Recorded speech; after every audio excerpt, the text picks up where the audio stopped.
Let's talk about something we all have. That little voice in our head, that nagging feeling. It's like having your own personal weather forecaster for your life. But here's the thing. What if that forecaster is just terrible at its job? I mean, seriously, think about it for a second. Of all the things you've ever worried about, all those worst-case scenarios you've played out in your head, how many of them actually happened? What's the real track record here? Well, the research on this is kind of shocking. The number is 6%. That's it. Let that sink in for a moment.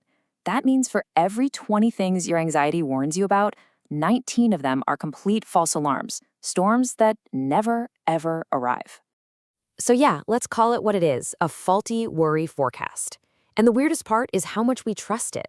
Imagine using a weather app that was wrong 94% of the time. You delete it instantly. And yet we organize our lives around this internal forecast every single day. Seeing it like this really puts it all in perspective, doesn't it?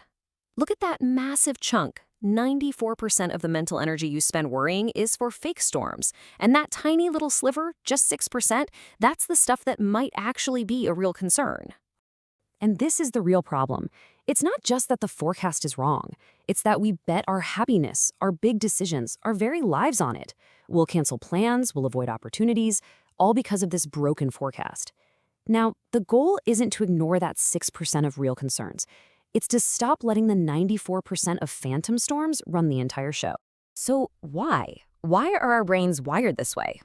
Well, the good news is your alarm system isn't broken. It's just calibrated for a completely different world.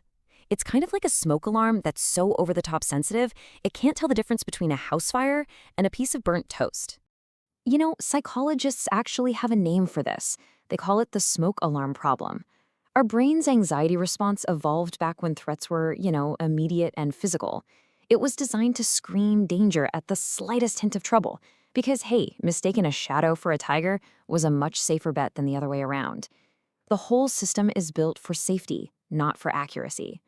And this really breaks it down. On one side, you have the ancient threat, a tiger. That's high stakes, physically dangerous, and you need to act now. On the other side, a modern threat, like getting a weird email or, burning the toast. It's low stakes, maybe uncomfortable, but it needs a thoughtful response, not panic. The problem is, our internal alarm often rings with the exact same intensity for both. So what do? We can't just rip out the alarm system, but we can learn to read its signals a whole lot better. We can become a smarter meteorologist for our own minds. And there are 3 really powerful tools that can help us do just that. It's a pretty straightforward 3-step process to fact-check your internal weather report. First, you're going to find your control. Second, you'll apply the friend filter. And third, you'll run the evidence test. Okay, let's jump into the first tool. This one is all about focusing your energy where it can actually make a difference. I want you to just imagine drawing a circle on the ground all around you. Everything inside that circle is something you can actually influence. So what's actually inside your circle? Well, it's not other people's opinions, it's not the economy, and it's definitely not the weather. What is inside are your actions, your responses, your effort, and where you choose to focus your attention. Worrying about anything outside that circle is basically like yelling at the clouds to stop raining. It's just a waste of energy. Now, our second tool is incredibly simple, but trust me, it's profoundly effective. It's called the best friend filter. And it's all about accessing that same compassion and wisdom that you give so easily to other people. So next time you're spiraling, just pause for a second and ask yourself this one simple question. If my best friend came to me with this exact same worry, what would I say to them? Right? You'd be kind, you'd be rational, you'd be encouraging. This little filter helps you finally turn that compassionate voice inward. And finally, our third tool, the evidence test. This is where you get to put on your detective hat. You stop accepting your anxious thoughts as solid facts and start treating them like what they really are. Assumptions that need to be proven. And here's exactly how it works. On the left side, you write down the anxious assumption. I'm going to fail my presentation. Then on the right, you list only the cold, hard facts. I've prepared for 10 hours. My colleagues are generally supportive. See what you're doing? You're not fighting the feeling, you're just challenging its flimsy foundation with actual evidence. And it really drains the worry of its power. So after all these tools, we get to the most important shift in thinking.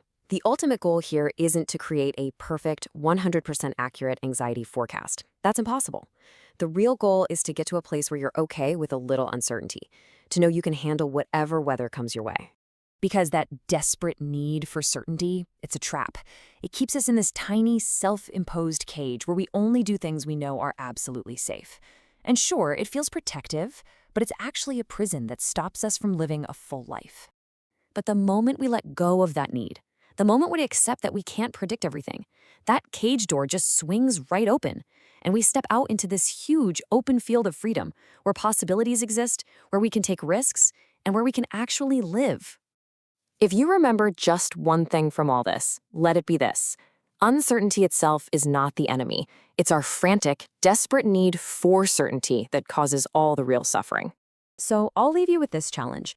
Think about the worry forecast you're currently listening to. What is the one storm it's predicting? Using these tools we just talked about, what's one worry that you are going to put to the evidence test this week?